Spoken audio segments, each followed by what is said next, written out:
Okay. All right, we're rolling. I'll do like Ben. Take a better scene. It's what we're doing. Come and check it out. It's what we're all about. 561 Music. Welcome to 561 Music. I'm Hector, and we have no Ben this week. Ben is in England, in his homeland. He's visiting his family, probably up to no good. I don't know. He hasn't really contacted us very much. He's kind of stayed off social media. I think Ben is kind of like in a little anti-America bubble right now. So we'll see. He's taking a break from the world right now, and that's good. So we'll have him back. We'll have him back next week, I believe. Actually, I don't know if we'll have him back next week. I know he's back Thursday. I don't know if he's back Wednesday. We'll find out. So I'm flying solo and flying by the seat of my pants, as you guys can tell. This week we have Marina Kelly with us. How are you doing? Oh, I'm doing great. All right. So we were talking a little bit before the show. Ricky's been booking a lot of stuff for us, and primarily we've been doing bands and artists and things like that. But every once in a while we get someone like Kenny or something like that on the show that is not necessarily a musician per se, but they are musician adjacent, if you will. And that is yourself. So how did you find yourself getting into the South Florida music scene? Oh man. Well, I started working with Sugar Shack back in 2021 when I was going to school over at Florida Gulf Coast University. Okay. So from then on, I was like, okay, well, I know that I can make this a job. If other people are making it a job, I can make it a job. Sure. So started small, had a really good start with them, and then decided I wanted to go get my master's at Full Sail University. Went over to Orlando for a year, got my entertainment business master's, and then was back over on the West Coast. Really only music thing was working with Sugar Shack again, right, which was fantastic. But I knew I wanted to do some more, and a couple years went by. They started doing great, and they had a decent enough team where I can peace out for a little bit. And so I went back over to the East Coast, and then that's where I really feel like I found my footing. Okay. And whereabouts in the East Coast are we talking? I'm over in Jupiter, so you are right here with you guys. Yeah, okay, that's nice and local. Yeah, that's awesome. So one of the things we were talking about, and I hate to even admit it on camera, but one of the things we were talking about is that you're really into like the reggae scene and stuff. And, so the reggae big. Yeah. I'm not. I like reggae. I couldn't name 3 reggae bands to save my life. But I do like it, guys. So don't blast me. You're gonna be canceled for saying that. Yeah, don't blast me now. I know I can't. I feel like I can't say in South Florida that I'm not a huge reggae fan. Is that? No, you have to be a huge reggae fan. Yeah. Okay. Well, then I'm a huge reggae fan. I just don't know the names of all the bands. That's all. That's all. So, like, how did you At what point in your life did you were listening to music and you got influences and things like that? Like, what made you kind of go in that direction of the reggae scene and everything? Honestly, my dad is like the coolest person ever. I bring him to shows all the time, so there's That's a lot awesome. of people that have met him. But since I was young, he always put me on music. He took me to my first concert. My first reggae concert, I was like maybe 10 years old. And it was Revolution headlining. And then I think Direct Support was Pacifier. And then the Expendables. Oh, nice. And I remember like looking at my dad. And Actually, being I like, know all 3 of those. Oh, okay. So there you go. So I do know you're 3. Good. You're good. It was like one of those moments where I looked at my dad and I was like, it smells like mom's friend's house. And that was the day I learned what weed was. And so a lot of things to learn that day. But really just grew up with it, always having him playing music, but specifically reggae. So I remember, this is a good one. I remember my dad came up to me, I was in high school, and he was like, have you heard of Bumpin' Uglies? And I was like, what the did you just say to me? That threw me. That really threw me for a loop. And he goes, it's a band. And I was like, no, I haven't heard of them.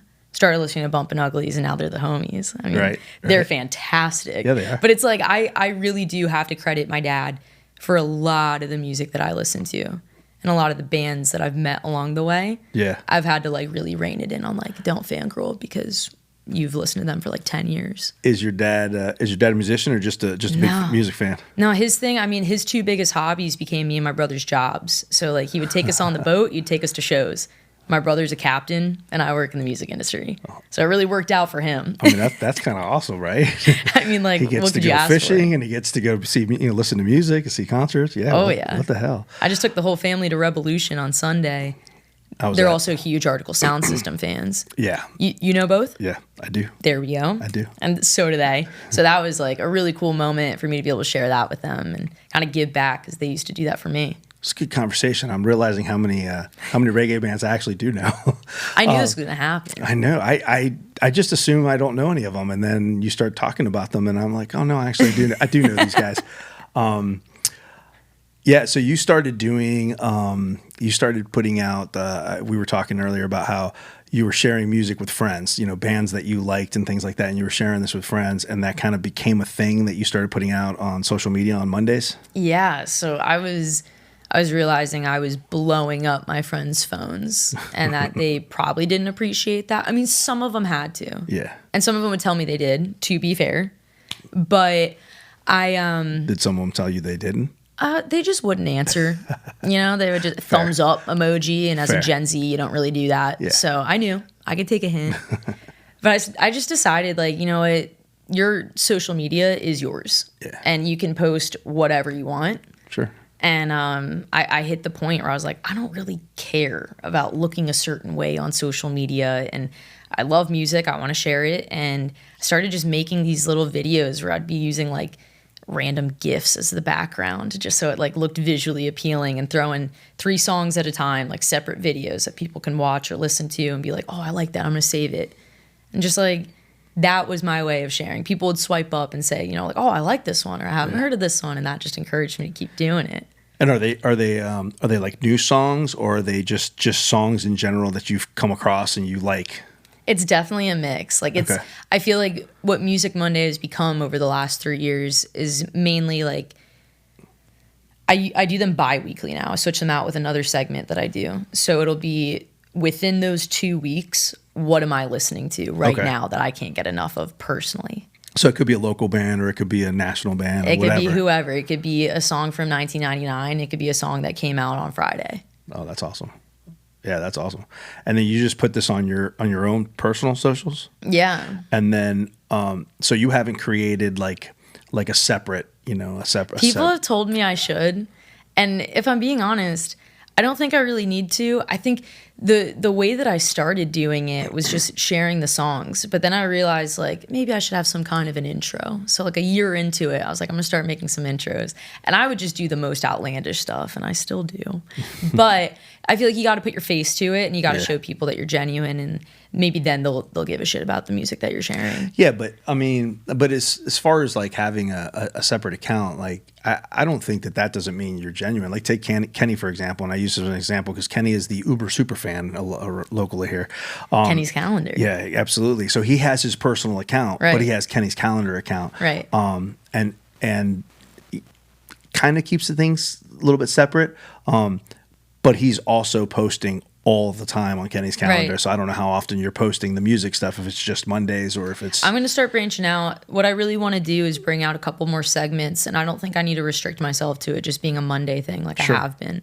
So I think I'm going to start rolling out on Thursdays as well and just make it a few times a week and maybe jump with, like, you know, if I'm getting really excited about certain videos and I just want to put them out. But I don't know. I think I just used Music Monday for so long as a thing of like, I'll just do it on Mondays and that'll be my thing. And I'll switch out with what I want to do.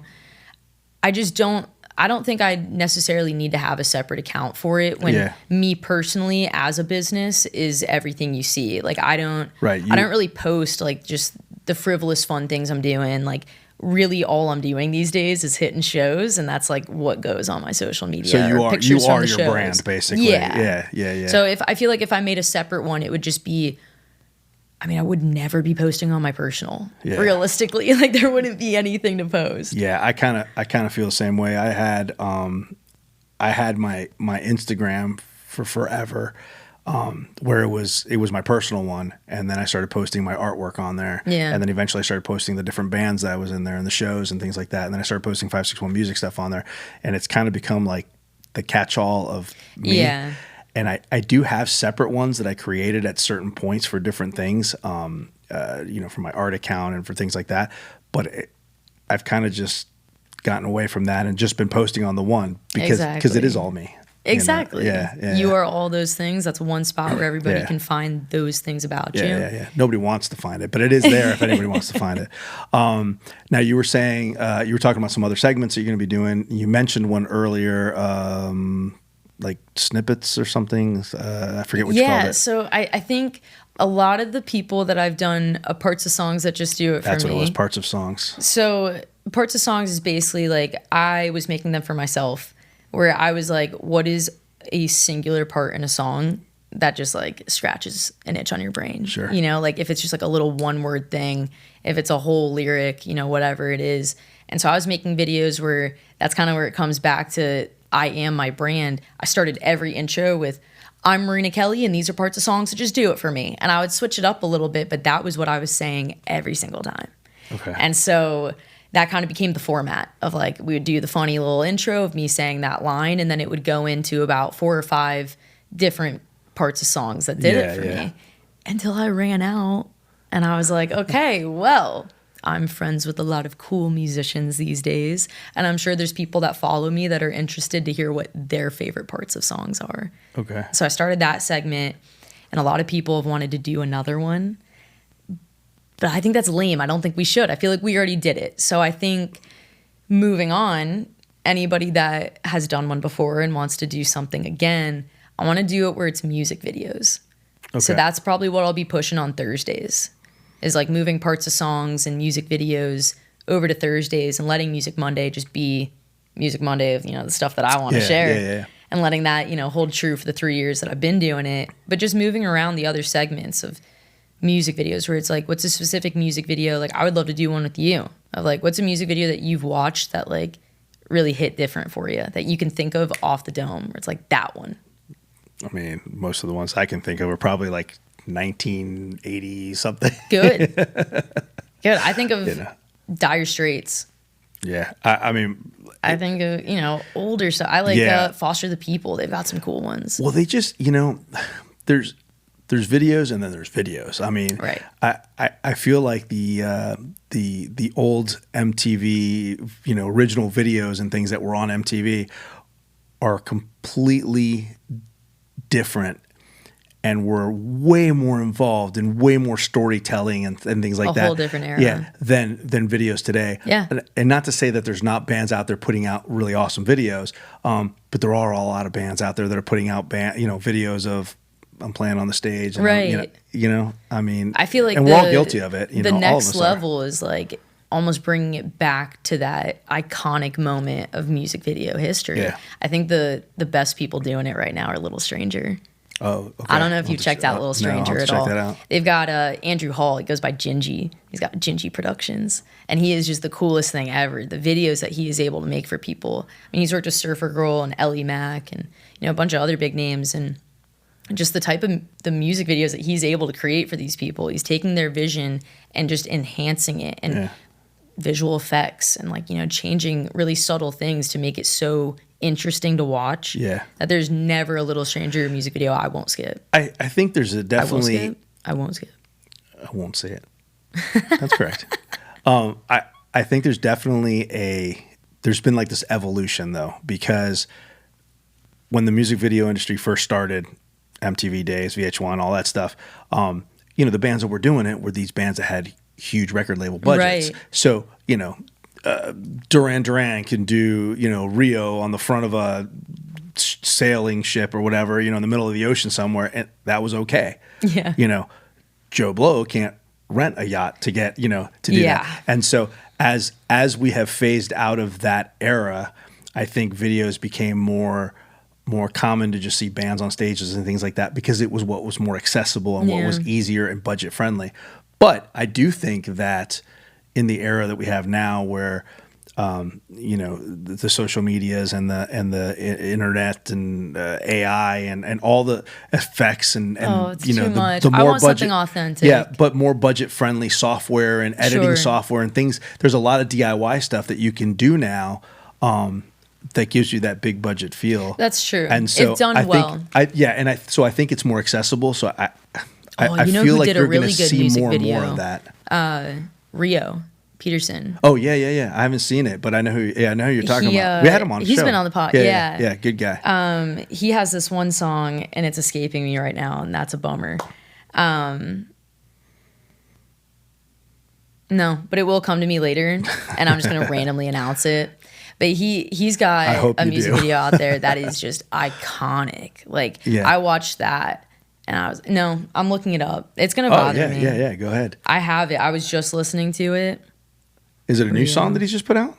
It's not as new. Okay. Found it a few months back though, because I didn't even know. Kill to Survive. Okay. Of course. Kill to Survive has the coolest music video that I've seen from somebody local. Yeah. Like the fact that I know this man, and then I was on YouTube one night just scrolling through and saw that, and I was like, oh, I met Rio the other day. Check out the music video. Unreal. I show everyone. Yeah. Like, you got to see this. You got to see this. Yes, and I think that's the cool thing. 561 Music Podcast is now in its 5th year, and that's the cool thing. Like you're saying, you go on the internet, you go on YouTube, you see Rio's video, and you're like, holy crap, I've met this person, and this is really cool. That's how it's been for us. This started out a lot like your Music Mondays, things with friends and things like that. Eventually we ran out of musician friends and we started reaching out to bands that we didn't know that we found and we liked. Then we started getting submissions, and then it just started growing and snowballing. And now it's like almost every week, we're sitting here with somebody I've never met you before. Like, and this is a great conversation I've been having. To plenty of your shows, I'll have you know. Well, that's fantastic. I love to hear that. But yeah, it's just just meeting people in the industry and everything, and it's cool. It's really cool, and it's fun to just you know these people. And that's the thing. Like Ben and I are always talking about the mission of the podcast being local musicians and really focusing on original music and stuff like that.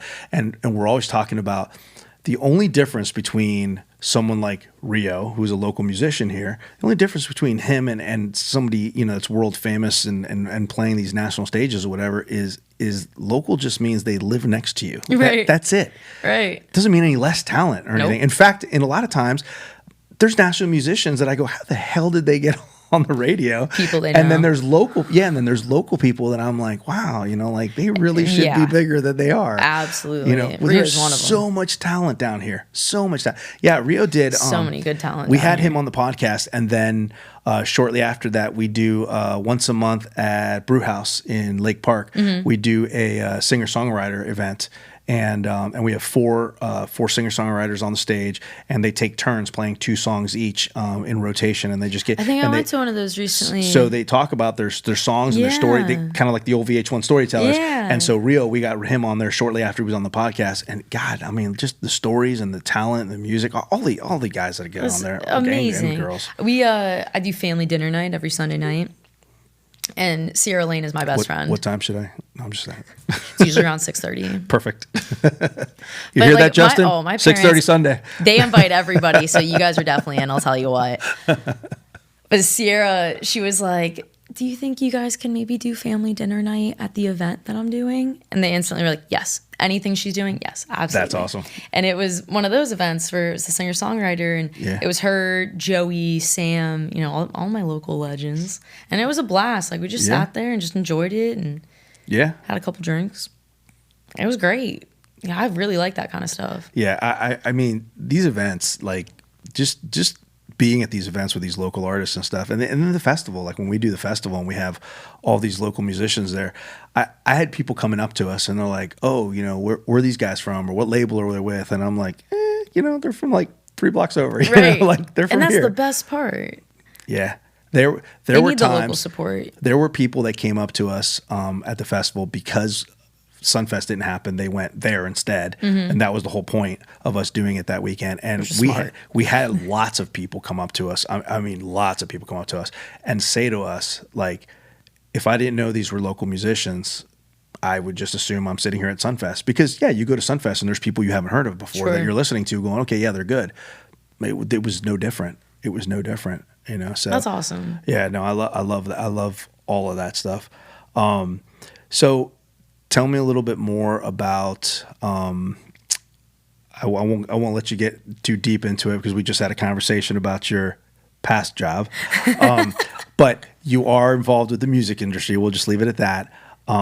So tell us a little bit about the South Florida scene and how you feel, how you feel about it as a whole, how you feel how it measures up to other things you've been involved with and in the music scene and stuff like that. Absolutely. I feel like there's a really good hub for live music in this area. I mean, just the fact that we have Guanabanas in our backyard where you can go see a free show. Yeah. Or Terra Firmata over in Stewart. Cheap tickets. You're going to have a great night. You're going to see from wherever you're sitting, standing, whatever. Yeah.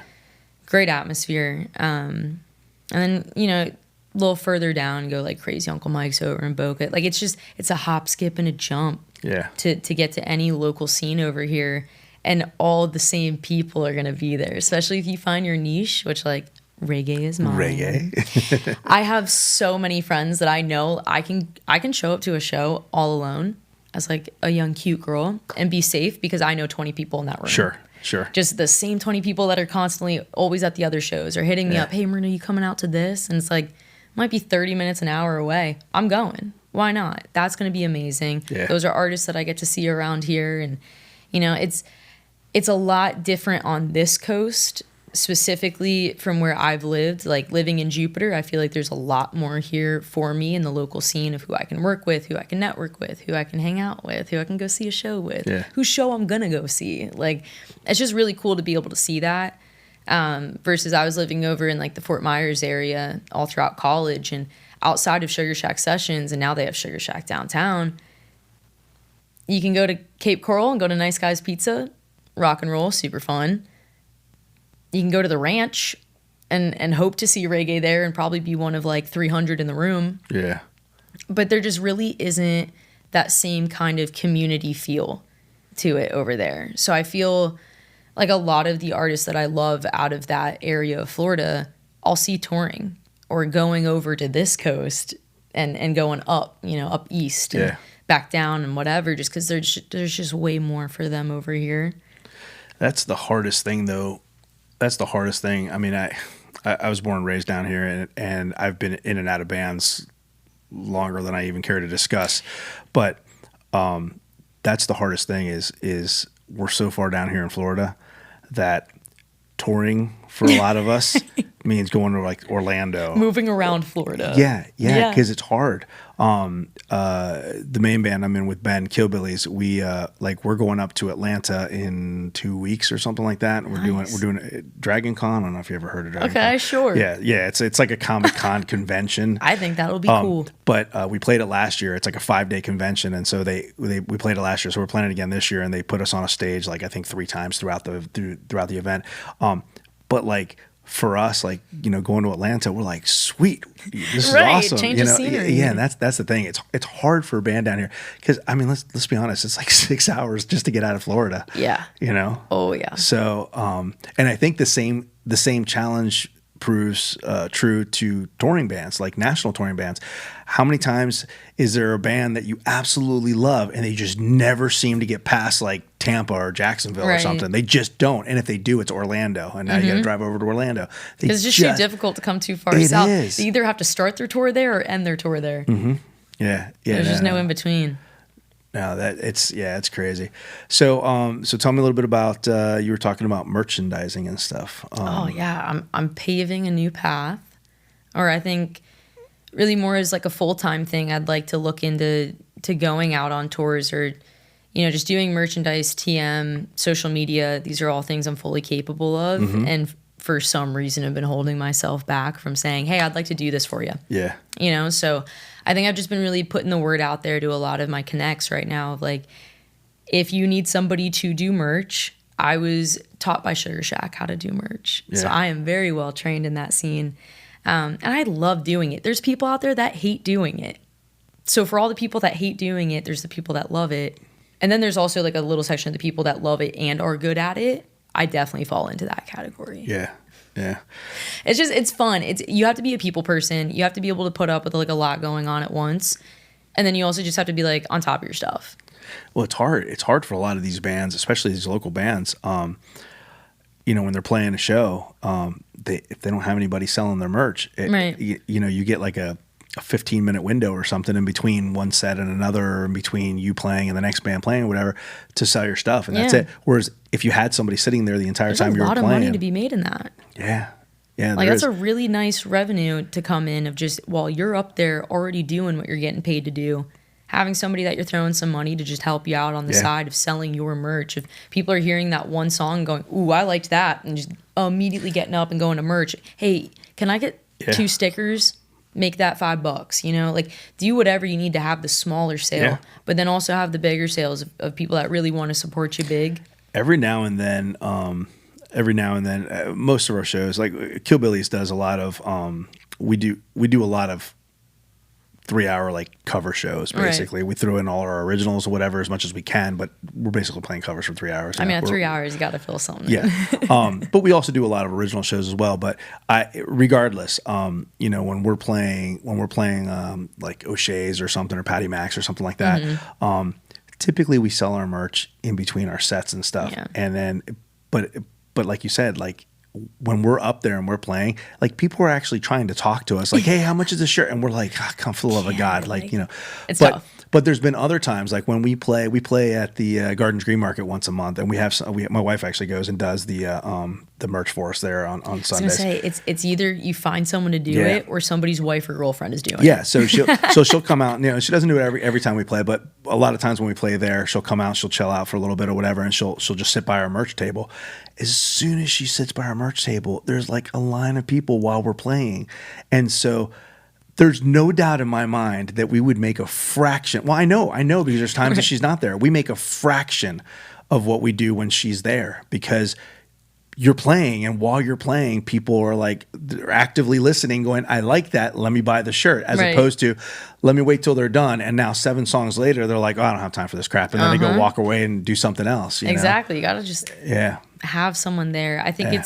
it's one of those things where not everyone does it, and I really wish they would, because it just makes it so much easier. Yeah. And if you got a family friend who can do it, or you know, significant other, then awesome. Well, like for this thing, this Dragon Con thing we're doing last year, they, you know, they paid us, and they gave us a few concessions and things like that. Like we had a merch table by the stage we were playing at while we were playing, basically. And then throughout the entire convention, on the main convention floor where they had all these like, you know, companies and things like that, we had a merch table. And so we had a lot of people coming up to us and talking to us and stuff. But we could do that when we weren't playing, but when we were Right. playing, we couldn't be either at that table or even the other merch table Yeah. while we were playing. So they had given us an extra pass, as just like an extra pass for anybody. So I have a friend that lives in Atlanta, and we called them up and we're like, "Hey, you want to come over?" And so the deal was, you get a Dragon Con pass, which is expensive. Right. And I'm like, but in return, you got to sell our merch while we were playing. And man, we made a killing. That's perfect. Yeah. But for people who like don't have a family friend or significant other that can do it, like that's You're where available. I can do it. I can definitely do that. You are available. Absolutely. Absolutely. Yeah, it's important. It's important. And, you know, we were just talking, you know, the studio here is also a music school, and mostly kids, they take lessons here and things like that, and they have band situations. And we were actually just talking before you got here, we were talking to one of the bands about, there's a t-shirt design they want. So I was helping them design it. Justin was giving me the information, and I was helping them design it. And like merchandising is a big deal. Like, Yeah. it can't just today's world is very visual, and with social media and everything else, like Yeah. it can't just be the music anymore. And I hate to say that, because the music really should be the main drive, and it is, but you have to have, you know, the social medias, and you have to have the merchandise and the t-shirts and And the you got to stickers cater and to everyone, because you've got like you've got to cater to Gen Z when it comes to social media. Yep. But then you also have to cater to like Gen X when you're posting on Facebook. yeah. And then you also got to cater with your merch to like what's something I would personally wear as a 26-year-old woman versus something that my mom also wants to purchase as a 50-something-year-old woman. So like I think a lot of it is like, my mom's not going to buy the crop top, but she might buy the Right. woman's fit tank top. Yeah. I'm not going to buy the woman's fit tank top, but I'm definitely going to go after a t-shirt or a crop top. Sure. So you got to cater to like a lot of different people in that, with all those different spaces too, to make sure you're kind of hitting everybody and you're staying Yeah. open to everybody. But that's hard though. It's hard for a young working band though, because, you know, if you have to have, if you have, say, 3 designs of a T-shirt, you know, whatever the artwork, you have 3 different artworks, and now you have to have a men's T-shirt, and you have to have a tank top, and you have to have a crop top, and you have to have by the time you're done, you know, and each one of those 3. And if you have multiple colors now of the shirt, a black shirt and a white shirt and you have to have a black shirt because everybody wants to buy a black shirt. Everybody wants to buy the black shirt. I think it's our number one the best seller. thing is like if I was wearing your T-shirt right now, I can crop it. Yeah. It's got a print that's high enough up where I can crop that on my own. Yeah. So I could still get away with selling that to a girl that wants to crop it. And we've done some designs for one of the bands I'm in based on that because we've had a lot of people buy our shirts and literally take scissors to them almost immediately. They cut the neck off, they cut the sleeves off, they cut the a lot of people cutting our shirts up. And which is cool because then they can make it their own. Yeah. Yeah. Some T-shirts you just can't. It has to be the way that it is. Yeah, yeah. I don't know. I feel weird cutting off somebody's T-shirts. Right. Like, yeah. You gotta buy 2. Yeah. Buy 2. Yeah, in case one you to really cut mess one up. and one to just wear normal. Buy 2 of every T-shirt. That goes for you, Kenny, because he does his specifically Kenny. T-shirt Tuesdays. He needs two shirts on T-shirt Tuesdays. All right, so I'm going to take a small break. And we're going to have our sponsors and all that kind of stuff. And when we come back, we will ask you some more questions. Perfect. Welcome to 561 Music. We have some very exciting news. You may have noticed that the podcast is being hosted from a different place. That place is the 561 Music School and Studio. Justin Hucker has changed the name of his school from Live Music Community to 561 Music School and Studio. We have joined forces and now everything has the same name. The podcast, the festival and the school are now all under the umbrella of 561 Music. If you've been listening to the podcast for a long time, you will know that every week in this spot we used to do an ad for Live Music Community. Now, Live Music Community has become 561 Music. We are still on North Lake Boulevard, but we have moved to 524 North Lake Boulevard, Suite A, North Palm Beach, Florida. It is east from the old location, and boy oh boy is it an upgrade. We now have a studio that is far bigger and more advanced. Bigger lesson rooms and 3 big spaces for recording bands and practicing. We now offer more opportunities for recording your band and provide more practice space to hone your skills. The heart of 561 Music School and Studio is still tuition. We train both young people and adults one-on-one and also in groups to be real bands, teaching you how to play your instrument not only by yourself but with others as well. We help you learn to write and record a song, how to brand and market your band, how to design and produce merchandise, how to get shows, how to act at shows, how to perform, how to organize tours, how to reach out to labels, the ins and outs of protecting your intellectual property, and much more. 561 Music is a one-stop shop for all your music and performance-related needs. We are also set up to help you record music videos, how to manage social media, how to create content for social media, and everything that is required of a person trying to break into the music industry in 2025. Come by the studio at 524 North Lake Boulevard in North Palm Beach and check out the new digs. We are online at 561musicstudio.com. Fill out the form online and come for your free first trial lesson. We are open daily by appointment or just walk up and say hi. We're here most days of the week from 3 p.m. for walk-in inquiries. All right, so we just listened to some ads, and one of the ads was for 561 Music Studios and School, which we are in now. And because you are so involved in the music industry, I wanted to ask you, do you have any advice for upcoming musicians, young musicians, old musicians, whatever, just upcoming musicians as a whole? Yeah, definitely. I feel like something I've come across the most when I'm talking with musicians of any age really is just you have to have more faith in yourself and your abilities. I think it's very easy for a lot of musicians to fall into that, like, well, I like it and I think it's good, but what if, and all these what ifs are in your own head because somebody like me who works in the music industry but does not know a single instrument, I don't know music theory, I don't know how to sing. If I hear it and I'm like, that was fantastic, what's holding you back? It was yourself. Put it out there. Yeah. What is the worst that can happen? There's going to be so many people out there that are going to be so happy you did, you included.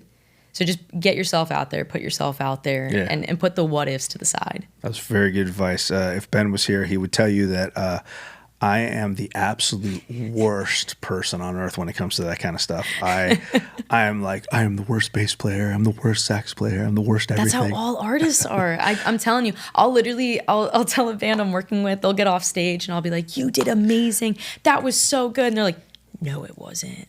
And they're already just in that like bum attitude of like, it was okay. Like I messed up on this, and It's part of being a musician. Though. I don't know any of that. So like I didn't hear it, and I'm somebody that I've seen. I can't even count how many shows I've gone to. I think that's what it is. You get in your own head. Like we'll get off stage, and if I played something wrong, and it could have been 2 notes, I'm like, oh man, I really fucked up that song. It was terrible. Ben's like, that's in your own head. No, nobody knows that you played those 2 notes wrong. And I'm like, yeah, they do. They know. And especially when it's original music, you can get away with like, I remixed that. I was up there. I remixed it. I remixed it with a completely wrong note. Yeah, no. But who's gonna know? Truthfully, like maybe your bandmates. Maybe yourself. Even then, like probably I don't even think they even know sometimes. I think I just do it to myself. I think we all do it to ourselves. I mean, I think all musicians. Such harsh critics of I'm yourselves. I'm going to call you out, Justin. We were in a Nirvana tribute band for a while. Hell yeah. And Hell yeah. Justin was our Kurt Cobain. Yeah. No way. Yeah, he was amazing. But he took it so serious, like. You have like, to. In a good way, though. He took it so serious, like to really learn like all his movements and all the, just everything about it. That's another piece of advice. You can't half-ass anything in life. You have to whole-ass everything you do in life. Oh, that's terrible because I half-ass everything. It sounds like Justin was whole-assing. He totally was.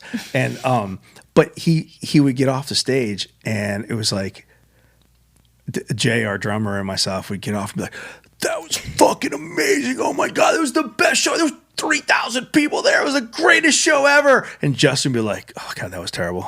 We fucked it up so bad. That was terrible. Like, what are you talking about? So see, that's what I'm saying. Yeah, you guys are the harshest critics of yourselves because I promise you, nobody else is judging you as hard as you're judging yourself.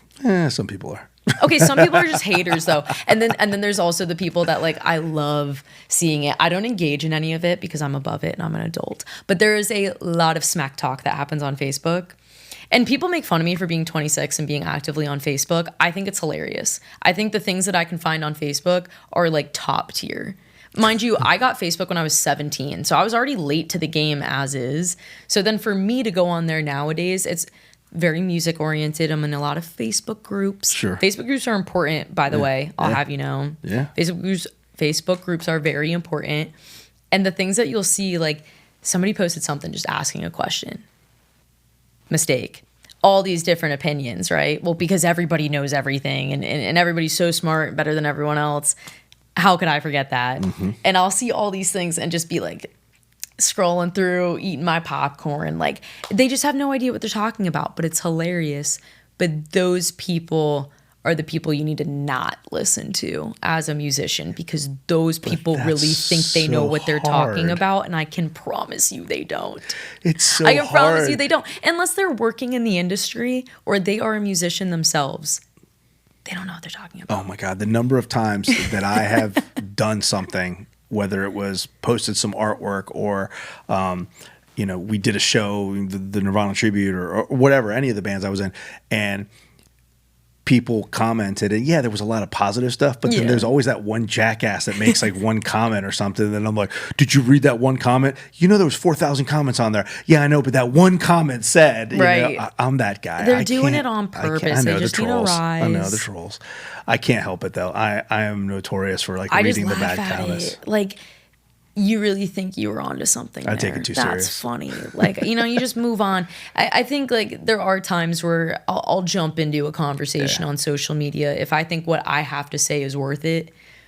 But for the most part, what a majority, like my parents taught me, you can have an opinion, but if something's like not your business and you have no stake in that game, you don't need to give your opinion. You can have one, but you don't need to like give it, right. Especially like if no one's asking. Sure.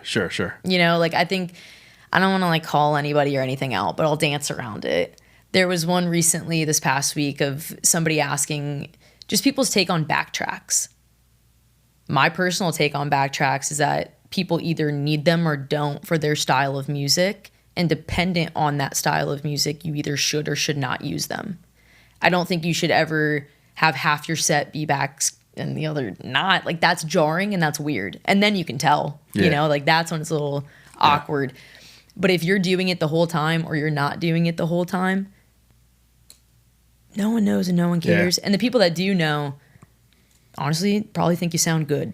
And that's why they're there supporting your music and paying the ticket. I don't have an issue with backtracks. I don't have an issue at all with backtracks. Especially if, you know, if you have a dynamic in the band and there's, I don't want to say something missing, but there's just, you know, like, I don't know, for example, you don't have a keyboard player, but your music just begs for keyboards or something.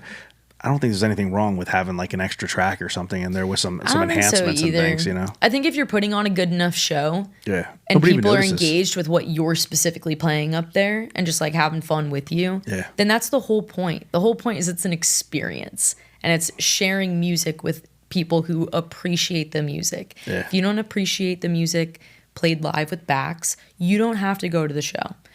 You also don't have to go on social media and say, they sucked, they use backtracks, and for that reason, they're losers. They're not. They have a specific style that calls for it. Be a fan or don't. But that's like a hard take that I think there's a lot of people out there that dish their opinion on specific artists, specific styles, and they don't know anything. And I'll be the first one to say, like, I've told you already, I don't know any instruments, I don't sing, I don't know music theory. But I've been in this industry, and I know a little bit about reggae now when I get off. I'm going to get online and talk everything about reggae because I know everything about reggae. Yeah, no, now you know everything about reggae. So one of the things you mentioned just a little bit ago, we were talking, and you mentioned Facebook and like Instagram, stuff like that, and how, you know, Gen Z and stuff. There's a definite age group for Facebook versus, say, Instagram versus even like TikTok or something like that. Right. I know because I'm in that age group. But I also feel like you were mentioning like Facebook groups, for example. Instagram doesn't have that kind of interaction the way Facebook does with the groups and things. And there's certain things certain audiences and things that you can reach on Facebook a little easier within like Facebook groups and things like that. So, Definitely. So as far as the social media stuff, I know you do your own stuff and everything. And I know you're talking about, you know, the merchandising and potentially tour managing and things like that. Any interest in doing social media for bands or any like marketing stuff like that? Yeah. Yeah. I just came from doing marketing, and I think I learned a lot about it, and I already kind of do it myself with like my own stuff. So I think I need to stop selling myself short. I do know how to make some fun videos. And if there's content that people are looking to have on their page where they just don't have the time or they just don't think they have the creative ability to get through it, I can, and I'd love to. So I think that's definitely something I'm open to, especially because I think about a lot of things like with merch as well. You know, like what's something that will resonate with me, my friends, my generation, but my parents also being fans of reggae music. You know, what's going to hit with them versus something that wouldn't. Like, my parents both love Dale and the Z-Dubs. My mom loves Dale as a human. My dad loves Dale as a human and his music. Gotcha. My mom just doesn't want to go out to a rock show like that. But she supports, she wears the shirt, she does her thing. I think there's certain people where it's very easy to cater to everybody, like Iration. Every generation's going to love Iration. But then there's also going to be people from every generation that don't. You know, there's just certain ways to cater to certain things. And I think there's a lot of people out there that are doing a really good job of being on all social medias and using them in different ways, like Facebook groups to really like engage with people where they can respond back and they can post and they can talk amongst themselves. Instagram doesn't have that. Instagram has channels, but only the person who has the channel can speak. You know, like they can reply to you, but it's not an engaging conversation. And nobody else is a part of that conversation. So you're kind of like nixing those people out. I still think it's a good tool to have. I have a channel. But there's definitely avenues that are going to hit different demographics easier, like especially TikTok. But I think TikTok does have a lot of people on there as well. It's just playing with the algorithm, but also playing with like what feels right to you as a person. Like what would feel like you're faking it versus something that feels genuine to you. Because your audience is going to feel that big time. 100%. But there's definitely, there's definitely a difference between, when you're talking Facebook to Instagram to TikTok to even YouTube or whatever. Yeah. But I do think that there's a lot of crossover too, like everybody's got reels now and everybody's got shorts and everybody's got, so there's like all these crossovers. And a lot of times I'm on one and I don't even realize that I'm on there. I think I'm on somewhere else because I'm looking at something that, like, I'll be on Facebook and I'll be watching a reel and it's tagged with TikTok in the bottom and I forget I'm on Facebook. Yeah. Everybody's just cross posting everything now, right. So it's interesting. It's definitely interesting. Yeah. But I think that also just goes to, like, well, if you saw it on one platform and you liked it there, but it's originally posted from a different platform, you're going to follow that person on one or the other, maybe both at that point. Yeah, it might draw you to the other platform. Yeah. Yeah, for sure. So it all has some kind of little purpose to it. Yeah. But it's mindless. It's what can I post for either myself or whoever I'm working with that is going to grab the attention of their audience, or even just grab the attention of somebody on an explore page. Okay. Like, I've been told people really like my intros, and I've had to get real creative with these things because people expect them to be just like outlandish, which they are. But I have fun with them every time, knowing that, like, I'm going to startle a majority of my audience posting what I post. And the fact of the matter is my parents support me. So the fact that my parents support me in the crazy antics that I post, everyone's just going to eat it up, I feel confident doing it. My family thinks it's funny and they think it's cool. They tell people about it. That makes me feel good. That's how it's going to go for other people too. Yeah. So it's just following that suit of, like, whatever you put out there, don't be scared to put it out there. But then also just be you and be authentic and genuine. And there's going to be people, like, I can't tell you how many people I talk to on social media that I don't know in real life, but we talk to each other as if we're besties because 100%. Of the sheer fact that both of us are posting so authentically on our social medias that we feel like we might as well just already know each other. It's like Kenny. Yeah. I met Kenny in person this past year, but we had been social media friends for years. It's crazy. There's so many people on social media that, like, because of the podcast, because of the bands I'm in, because of all the different things I'm involved with, my art stuff, I do street paintings, and I don't do it as often as I used to because I'm so involved in the music now. But I used to travel all over the world, really, doing these street paintings at these events. And so I met tons of artists at these events. But a lot of times people would see another artist from, whatever, there'd be an artist in the Ukraine, and they would see that we had 150 artist friends in common, and they'd friend me. And then next thing I know, I'm talking to, it'd be 2 or 3 years before I actually ever met this person at an event because, but we're like besties online, Exactly. It's crazy. It's cool that we get to have that, in this day and age. Yeah. But the flip side of it is, though, that there are people that I've seen online, that I've met online, that we've had a ton of conversations and back and forth exchanges on comments and things like that. And then I see them one day in person and I'm like, can't quite put my finger on where I know them from, and it's not until later that I realize I knew them from online. And then I'm like, oh, I just saw them in person. I didn't say hello. I feel like an idiot. It is a two-sided coin in that fact, for sure. I've definitely had people like, hey, I saw you the other night. Like, I would have wanted to say hi, but whatever. And it's like, but I didn't. You didn't know it was me, did you? And it's like, literally, that's always what it comes down to. She's like, I wasn't like 100% sure it was you. And it's like, that is so fair because you can only give off what you give off over social media versus like genuinely living in the real world.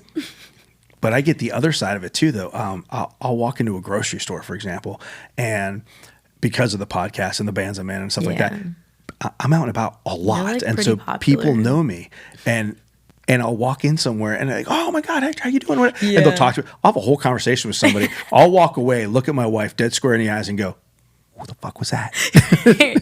Right. I don't know. Because I'm they like, think they I don't know you either. because they tune into your stuff. They're a follower. They're a fan, which is fantastic. Which is awesome. Yeah. But I don't. But half the time you don't really. So know. if you ever meet me in public and I pretend that I know you, just go with it. Just go with it. So fair. All right. So I have some goofy questions I'm going to ask you. Okay. Some may be music related. Some may not. All right. Let's do this. Let's see. What's a good one here? Would you rather be only able to communicate through singing or interpretive dance? Interpretive dance. I can't do either, but I think But you I'd could get fake my that- point across. You could fake that one a little bit Oh, more. 100%. All right. You said you weren't a singer, so what's your go-to karaoke song? Oh man, this is a fun one. So I really enjoy doing "I Miss You" by Blink-182 because I like doing the like grunge aspect to it. Yeah. Don't waste your time on me. You know, you got to There really go. get into You gotta it. get the Tom DeLonge in there. Yeah, you got to get the grunge. All right. So on a scale from 1 to Simon Cowell, what would you rate your performance when you sing that song? I think Simon would be in tears clapping, and he would. Good tears or? Yeah, no, he would be so taken aback by just like the pure talent in front of him. I believe it. I believe it. You sold me. Okay. You don't play an instrument. I don't. If you could pick any instrument in the entire planet and like master it by tomorrow, what would be your choice? Easy, a melodica. I own one. I don't know how to play it. So you're just going to pick that because you own one? Anyone watching that knows how to play a melodica, if they could teach me, I'd do it. I mean, we could probably find you somebody. All right. Last one. You're in a 4-piece band, singer, bass, guitar, drums, and every one of them is a clone of yourself. Who gets kicked out first? I think drummer Marina gets kicked out first, and that's going to be because during band practice, somebody is going to say something dead serious, and she's going to and instantly people are going to be like, you know what, get the fuck out of the room, actually. Just get out. Now, I thought that was going in a completely different direction. I thought you were going to say that you were going to just like skewer them with the drumstick or something. No, I'm not. I'm a pacifist, Hector. I am not into physical violence. Verbal, strictly. There you go. All right. Fair enough. Fair enough. All right. Well, is there anything that we haven't covered that you want to talk about? Any social media stuff, handles, or anything that you want to put out there I get for to people? plug myself. Plug away. Okay, I make videos every Monday and upcoming now on Thursdays as well. Okay. On my account, Marina Kelly. Kelly spelled with an EY. TikTok and Instagram are the same thing, Marina Kelly _. What else? I will be slinging merch at Reggae Rise Up Oregon and Reggae Rise Up Vegas. So come say hi if you're there. If you listen to reggae, of course. I mean, I needed an excuse to go to Vegas, so there you go. and then the last part, if you are local or even just in Florida or even not in Florida and you need somebody to do merch or social media or TM for that matter, I can absolutely do that. And I would love to do that for you. Well, there you go. Thank you very much for being here. I didn't know what to expect. It was a very fun and intelligent conversation. So I appreciate it. Fun and intelligent, adding that to my list of things. You should put that on your resume. You should totally put that on your resume. And Ben, if you're watching, I did it without you, buddy. Yeah. All right, guys. Next time.